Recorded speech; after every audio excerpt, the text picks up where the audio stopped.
Hujan lebat yang mengguyur wilayah Kabupaten Tabanan mengakibatkan longsor di sejumlah wilayah. Longsor terparah terjadi di Banjar Bukit Catu, Desa Candi Kuning, Tabanan, yang bahkan menewaskan pasangan suami istri.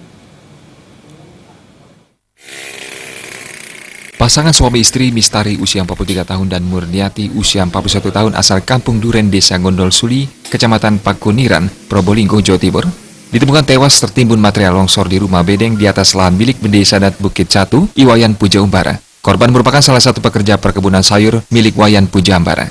Dari pantauan di lapangan, longsor selebar 5 meter dengan ketinggian 6 meter ini pertama kali diketahui oleh warga yang juga rekan korban saat melintas hendak menuju ke kebun.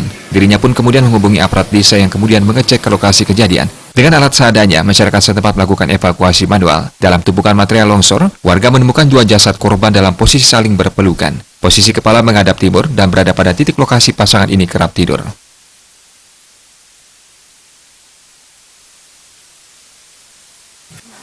Dia aku video nih waktu